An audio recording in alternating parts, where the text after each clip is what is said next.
everybody. Welcome to this OnPoint Top Builder webinar.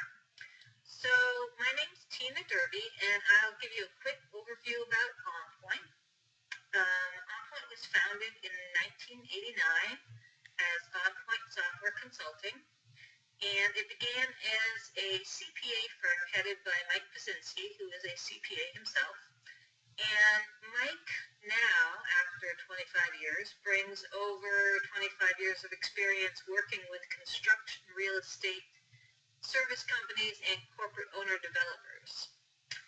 For many years, OnPoint supported Sage Timberline users, and we still do, but about 2 years ago, OnPoint added Spectrum construction software to its offerings.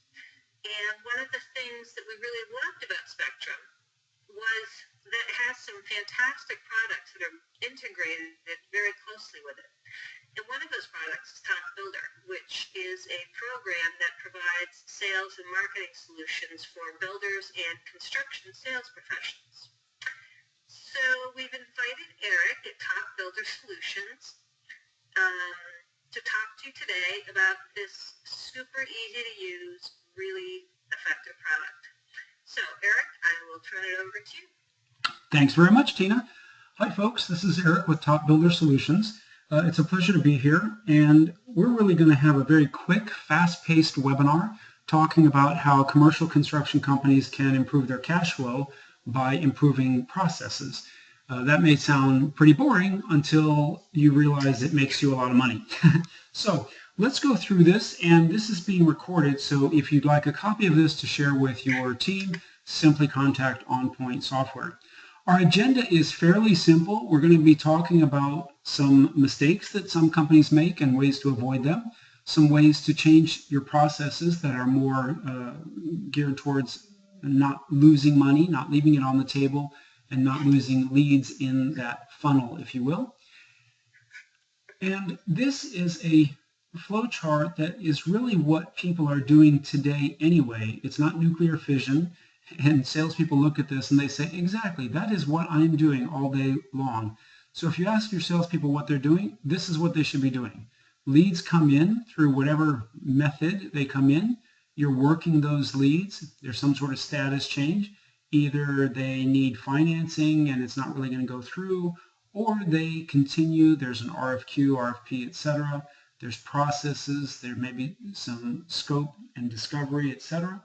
And then, of course, as that sale goes through, it goes out to your ERP or accounting or other type of system. Now, a lot of companies stop using marketing automation at that point. That is really one process that needs to change immediately, because you can leverage marketing automation to continue the communication and the dialogue, not only after the sale to get warranty and service contracts, punch list items, this kind of thing, but also to get customer referrals, etc. And so as you get those referrals, then of course that completes the circle. And this really is a sales and marketing circle. Now there's a lot more in depth to this, but this presentation is not a sales presentation on any kind of sales and marketing software. Of course, I would do that for anyone who wanted that. But this presentation is really about processes. And some companies don't even understand how much money they're losing. So let me just get out of this and go into a little calculator that we have. You'll see this on your screen. Tina, you can see this, right? Yes, I can. Okay, she probably muted her phone. Sorry about that, Tina. I did. So Sorry. You plug in your own numbers here, and I just got some numbers plugged in, but let's just say you did 20 projects a year, and the average profit was, let's say, $200,000 per project. And then you answer some other questions. You know, how many leads do you get a month approximately? Let's just say 10. I don't know. So you plug in the numbers, and then how many contacts do you guess your salespeople lose track of per month? Let's just say you guys are rock stars and you only lose 2. Okay, fine. That still means you're losing $676 a day in terms of lost sales. And of course, whatever numbers you plug in would change this number down here. If you want that calculator, I'll send it to you. No problem. Just give us a call or call OnPoint. So the issue is that when you have automation and CRM and lead management running like a machine, then as leads come in, you don't lose track of them. It happens to all of us when we get a voicemail, we put it to our saved voicemail, and then 4 or 5 days go by and we forgot all about it. We suddenly get to our saved voicemails, we feel bad, we call them, and they've already called our competitor. It's not good, but it happens. Another thing that happens is the trade shows. You go out to the trade shows, the company spends a fortune to be at the trade shows, you generate all these leads, you get 150 leads, you have your very best efforts, you call, let's say you called every one of them one time. That's amazing, good for you. And you've sent a mass email through automation, which of course is easy to do with systems like Top Builder Solutions. Now everyone's gotten an email, everyone's gotten a phone call, great. But what happens is probably 30 to 50% of those don't end up getting the follow-up that they really could or should. Imagine if you had what's called a follow-up campaign running. Let's say you get that trade show list and you set up a system to send those contacts 4 emails over the next month or so. If all of that was going, whether you were working or not, even if you were the worst salesperson on the planet, at least the system would be communicating with them, and when they respond, then you're able to identify those who are more qualified simply, if nothing else, because they've responded. The other way that a lot of commercial construction companies lose money is that they just don't have a defined process. Salesperson number 1 does something one way, salesperson number 2 does something a different way. One person likes to email, the other person likes to make phone calls, and inevitably, one of your salespeople is better than the other. That's fine, except it means you've lost money on the salesperson who wasn't as good as the other person. Okay, now how much money are you losing? That scenario that I went through, obviously it's based on your variables and it could be anything. I have seen extraordinary amounts of money being lost simply because not every contact is getting all of the follow-up that they could or should. So I think you deserve that money. If you want that spreadsheet, just let us know. Now I mentioned follow-up plans. What's a follow-up plan? Because of course I don't know who all is on this call, but some of you are probably very sophisticated and some of you might not be. A follow-up plan is really a set of tasks. They might be internal tasks like making a phone call or assigning a contact to a newsletter or sending a response to an RFP, etc. But they're also going to include things like automated emails. So if these emails were already written for the salesperson, this is for an electric company, I can tell, right? So get a charge, etc. But if these emails were already written for the salesperson and they went out automatically on whatever number of days you wanted them to go out, it would be like having a silent free sales assistant, basically. Now, of course, you're supposed to still make your phone calls, and of course you can do that. But having a follow-up plan like this and in a system that's easy to use ends up being a huge differentiator, because remember, you don't have to be the best company in the world. You have to do the best at marketing, and you have to out-compete and out-market your competitors. So that's an example of a follow-up, or what you might know as a drip campaign. So you should have a CRM system that can do that for you. In fact, when you look at CRM systems, there's kind of a long list of must-have features, but I've narrowed it down to 6 of the most important things. First of all, it has to be easy to use. The world is full of companies, and especially in this industry with commercial construction companies and specialty contractors and etc., where you've got some software, but it's not easy to use. The salespeople don't really like it. They don't use it very well. They grudgingly use some of it. And ultimately, who suffers? Well, they do, because they don't make as much money, and the company does because you don't make as much money either. So you need to have a CRM system that's easy to use. And Tina and I were talking about the Spectrum interface because it's the easiest thing in the world, because all you have to do is change the status and it goes into Spectrum. Let me just show you that real quick. I'm sorry that this is small, but of course we'll send all this to you. So leads come in to your system, and then they go into Top Builder Solutions. It's nice because what happens with most construction companies is some of your sales come through what I'd call a normal process, right? They're a suspect, then they're a prospect, then they're a qualified prospect, there's an RFQ, RFP, RFI, etc. You get the deal, the job's awarded, etc. Now, some people tell me that they don't get sales that way because either it's a handshake deal or it's a known entity or it's a referral from a repeat customer, etc. So what happens is sometimes sales go straight into Spectrum because they already know they're getting the deal.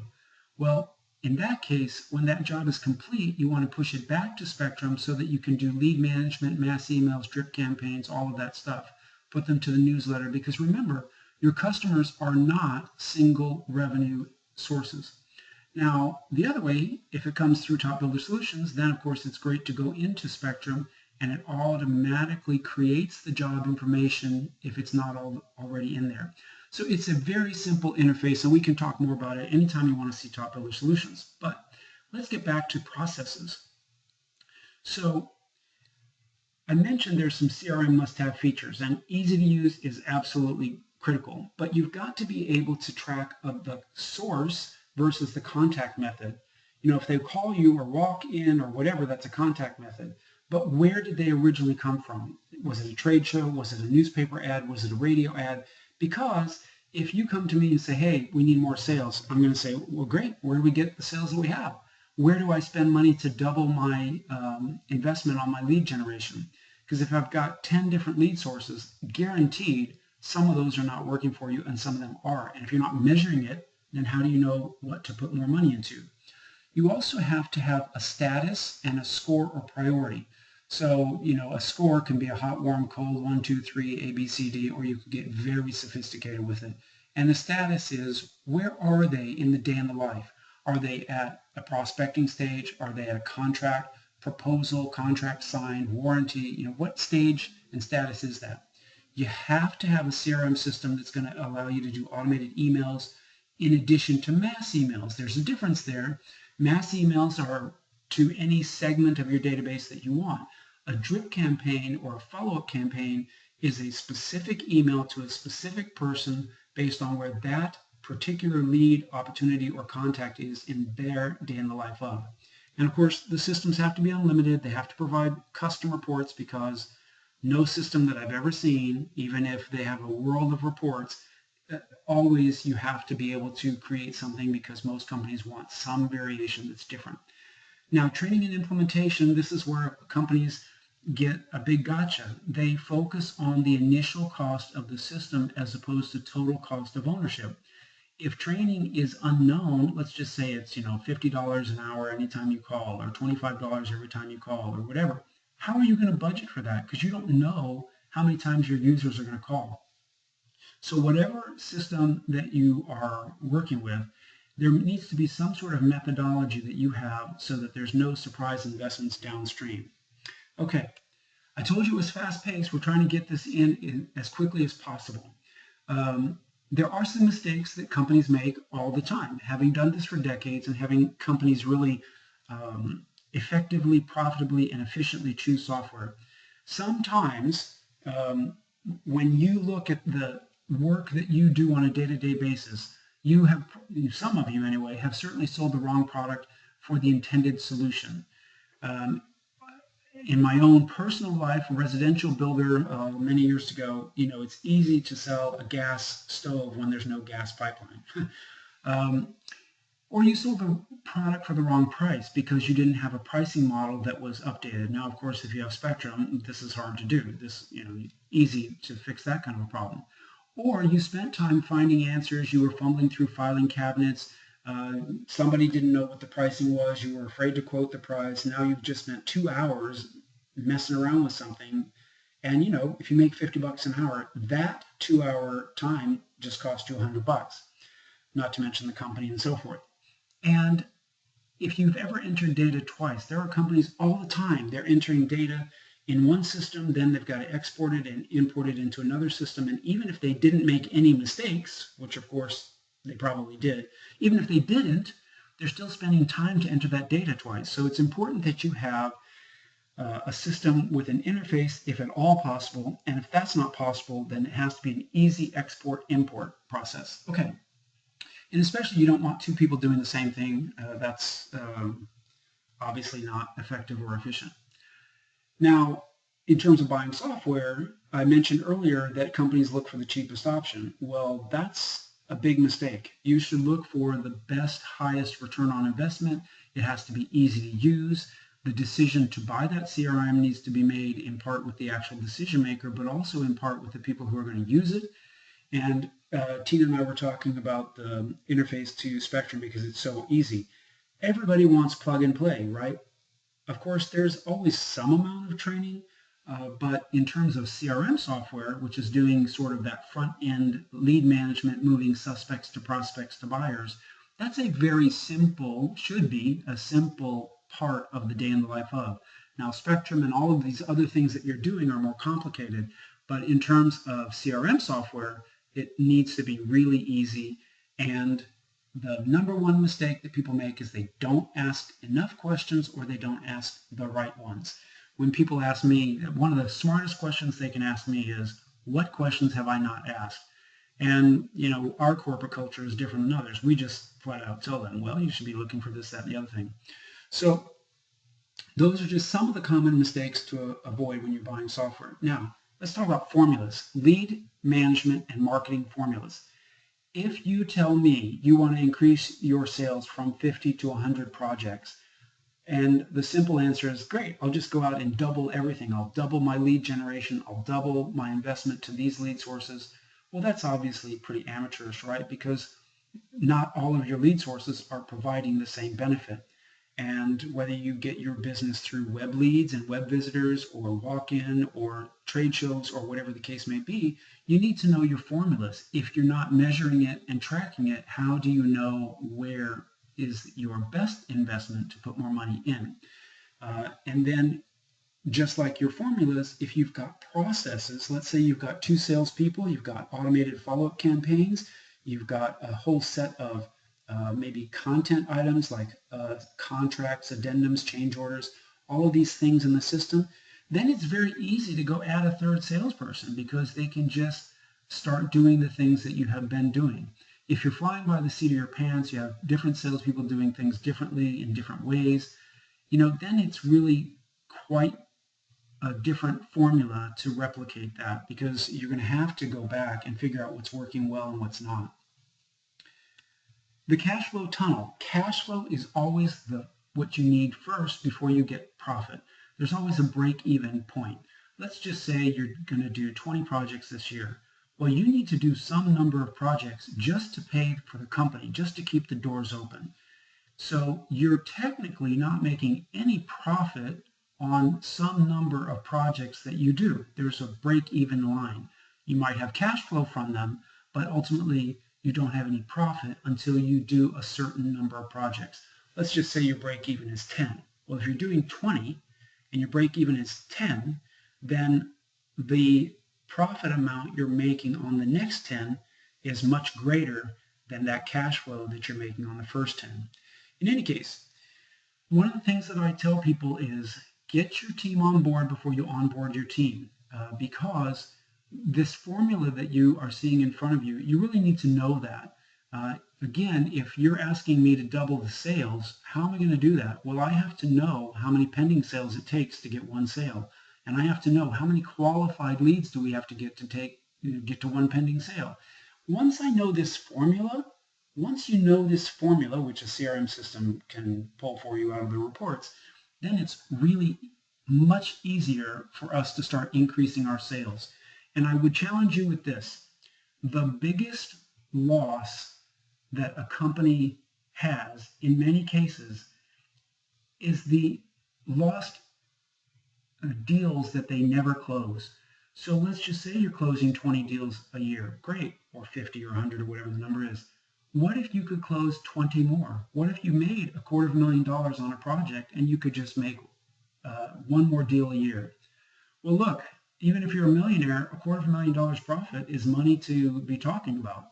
So consider that cash flow is what you need to get profit, and consider your formulas as sort of critical for your salespeople to know. So I'm just going to close with a couple things here. You know the saying that you don't have to outrun the bear, you just have to outrun the person you're with. Well, I'll give you a couple of others. It used to be that if you continue to do what you've always done, you're going to continue to get what you always got. I would say to you that that's not really true anymore. I would suggest to you that you won't even get the same benefit. If you sent 10,000 emails out right this minute, you are not going to get the same response as if you had sent 10,000 emails out 8, 9 years ago even. So there are companies that are out positioning the competition. Of course, they're not doing the same thing. If you're doing the same thing as your competition and expecting somehow that you're going to get vastly different results, I would challenge that as your consultant. But in any case, with CRM systems, with automated processes, with follow-up campaigns, with a tool to collectivize and harness the communication so that everyone knows where you are on any given suspect or prospect, that's really a part of the solution you need so that you can win. Now, Tina, I don't know, I just want to bring up this one last slide so I can say thank you very much for this. And this is how to get in touch with us here at Top Builder Solutions. Tina, I thank you so much for this. We've tried to make it very, very quick for people so that they don't have any troubles listening to it. Again, this is Eric with Top Builder Solutions, and I want to thank you very much. Tina, back to you. Great. Well, thanks so much, Eric. Really appreciate it. And certainly love the product. And as one who works with a lot of these types of products, I love the integration. Making it easy to get information back and forth through the two systems, through Top Builder and Spectrum is just really a delight. Truly is. For anybody that wants to contact OnPoint, we can be reached at info@onpoint-software.com. If you have questions or whatever, feel free. We're just always happy to talk. Carrie's probably the person you'll be talking to, and she's awesome. And yeah, I guess that's about all I have. Great. So hope everybody has a great day. Thanks. Thanks, Tina.